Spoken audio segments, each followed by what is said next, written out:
Les prés appartiennent aux vaches, ou aux chèvres, ou aux moutons.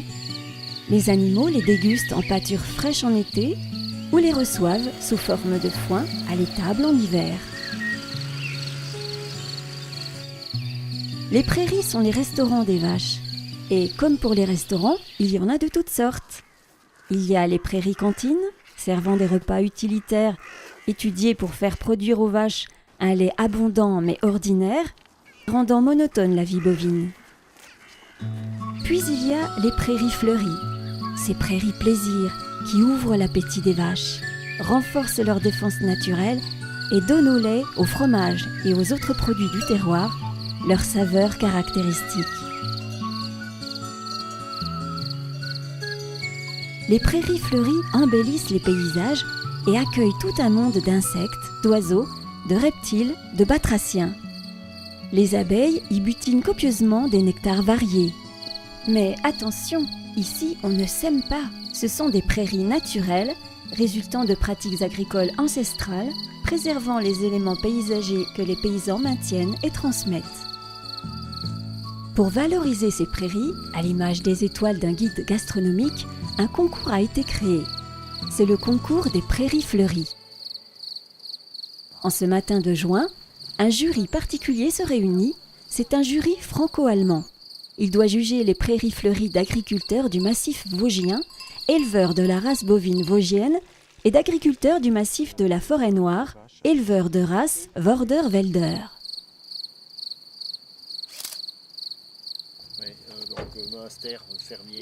Ce jury est composé d'experts, agronomes, botanistes, entomologistes et apiculteurs.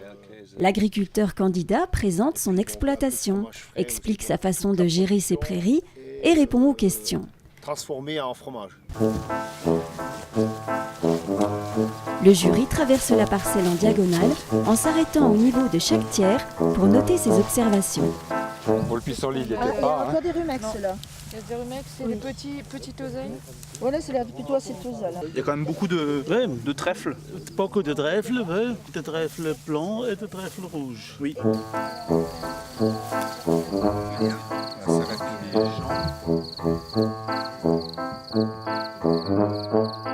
Arrivé en bout de parcelle, le jury se concerte. On va commencer par la fiche fonctionnalité écologique là. Donc on observe au moins 4 plantes indicatrices par tiers. Oui, non ? Les experts discutent ensemble des critères agronomiques et écologiques de la parcelle candidate pour en évaluer les qualités. La biodiversité est-elle suffisante ? L'usage agricole est-il cohérent ? Le mode d'exploitation pérennise-t-il les qualités de la parcelle ? La valeur paysagère ou patrimoniale en lien avec le territoire est-elle présente et mise en valeur ? C'est écologique intéressante, d'ouverture du paysage, d'accueil de la faune, etc. Puis ce côté intéressant par rapport aussi à la valorisation que vous en faites par du fromage, puisque c'est un fromage qui est vendu directement. La qualité aromatique des pelouses font partie de cette qualité. Peut-être s'il y avait un peu plus de graminées pour faire un peu plus de tonnage. Ce qu'on pourrait dire aussi en conclusion, c'est ce qu'on dit à tous, parce que c'est vrai, c'est pas simplement pour faire plaisir aux éleveurs qu'on rencontre, c'est de les saluer, de les remercier pour le travail qu'ils font d'entretien des prairies. On sait qu'ici on est dans des secteurs assez fragiles, il faut s'accrocher à la montagne, c'est pas simple tous les jours, on voit les parcelles là, ici et je pense que là on peut te féliciter là, Merci. pour ça.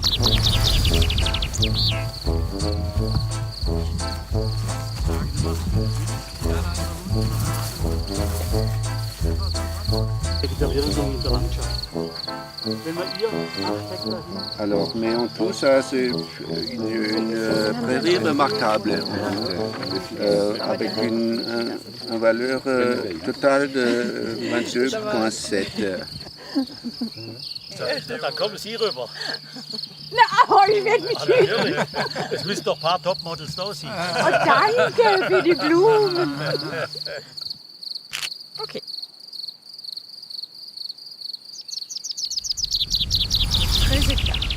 13 hectares et elle est à 1200 mètres d'altitude. Tout foin. Tout foin. Une coupe. Une coupe. Une coupe. Et pas de pâturage d'arrière-saison, non ? Non, c'est le gibier. C'est le gibier qui est d'accord. Voilà.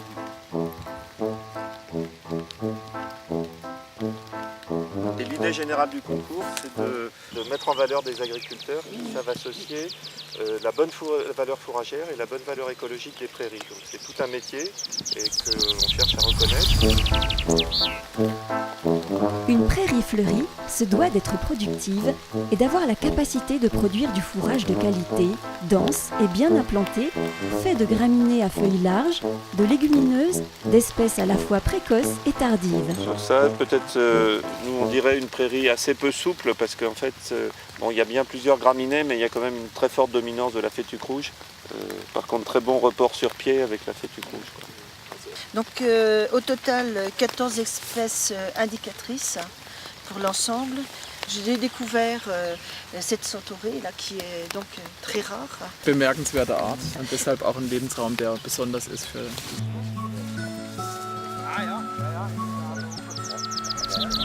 Quant à la valeur alimentaire, un bon mélange feuilles-tiges est diététique.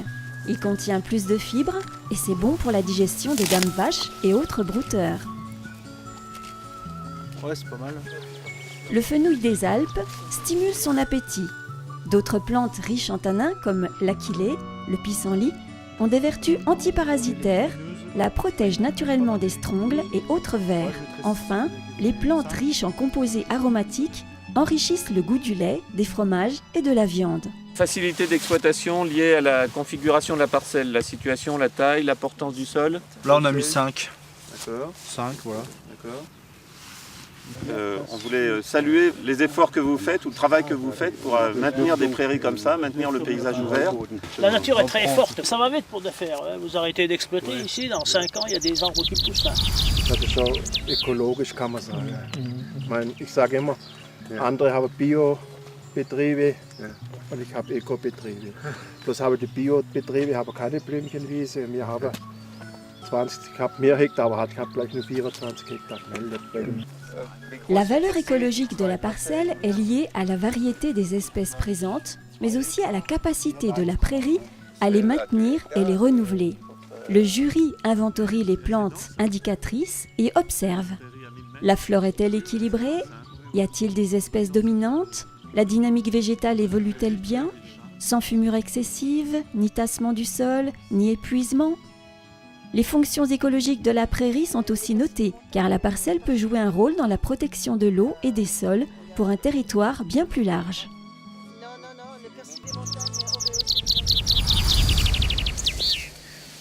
Vous appelez ça le poil de chien, non? Ou le... ça, là, tout ça? Oui, c'est le poil de chien. Le poil de chien, c'est la fétuque rouge en fait. Ça. On avait regardé des rendements. Fuchs? Könnte eine alte Scheiße sein. Das Komische ist nur, dass mit dem Stängel drin. Das lag da und der Stängel ist durchgewachsen.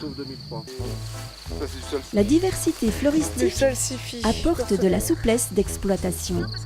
En montagne, les aléas météo contraignent parfois l'agriculteur à décaler la fenaison. Et le feuillage des plantes à fleurs maintient une certaine fraîcheur. Magnifique. Quelques espèces à feuilles fines, comme la fétuque ovine, ont un bon report sur pied, garantissant de la pâture tard dans la saison.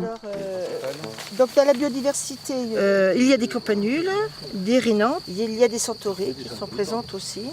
La grande marguerite sur les 3/3, puis c'est la grande sorte. Donc qui est un petit peu plus fréquente en montagne, mais qui reste quand même, disons, assez rare. Insgesamt haben wir 55 Hektar. Une prairie a, par nature, une valeur paysagère, mais cette valeur sera plus élevée si elle correspond au paysage caractéristique du secteur. Quant à sa valeur patrimoniale, les haies, les arbres, les murs, les abris, les systèmes d'irrigation sont appréciés car ils témoignent du maintien d'un savoir-faire traditionnel. La présence d'une faune ou d'une flore rare apporte aussi une plus-value. Wir haben die Kreuzblümchen drin, wir haben sogar hier Wiesenboxbart drin, die Margeriten, sogar hier auch als mehr feuchte Zeiger die Kuckuckslichtnelke auch jetzt verblüht. Sous l'œil expert d'un apiculteur, le potentiel mellifère de la parcelle est évalué en incluant l'environnement proche tels que haies, landes, cultures. Les ressources en eau, l'orientation ou la fréquence du vent sont des critères importants pour l'implantation d'un rucher. Valeur apicole. Le contexte environnemental de la parcelle est favorable pour les abeilles domestiques. Oui, je mettrais 5 ou 6. Il y a la renouée bistorte, qui est mellifère. En limite, là, il y a pas mal de ronces et de framboisiers. Il y a des arbres fruitiers, il y a toute la lisière, là, c'est des... Et puis il y a les zones humides qui sont là. Il y a... Vu la diversité des espèces qu'on a trouvées, on peut répondre que oui. C'est tellement riche, je ne sais pas par où commencer. Donc vous avez des espèces de pelouse aussi comme le thym, de la cardamine des prés, des myosotis. Vous avez quelques campanules sur les zones un peu plus sèches. Le fenouil qui est bien présent aussi. Fort de toutes ces observations, le jury analyse in fine la cohérence de l'usage agricole de la parcelle au regard des objectifs de l'éleveur. Ces qualités sont-elles bien valorisées? Qui consomme le foin? Les vaches laitières ou les génisses? La date et le nombre de coupes, le type et la quantité de fumure sont-ils favorables au renouvellement de la diversité? Et vis-à-vis du territoire, la parcelle et son usage participent-ils au maintien des zones humides par la fauche, au maintien des corridors écologiques pour la faune, à la préservation de la qualité de l'eau? Au final, quelques étoiles au concours des prairies fleuries traduisent la reconnaissance de toute la société pour le travail de l'agriculteur paysan qui sait gérer ses prairies en tenant compte de tout l'apport positif de la biodiversité, de l'équilibre agroécologique, de l'esthétique des paysages, tout en cultivant la finalité première des prairies, nourrir Dame Vache et ses compagnons brouteurs qui savent si bien distiller pour nous les 1000 senteurs des prairies. Ces agriculteurs osent les prairies à forte biodiversité dans une conception moderne et rentable de l'élevage.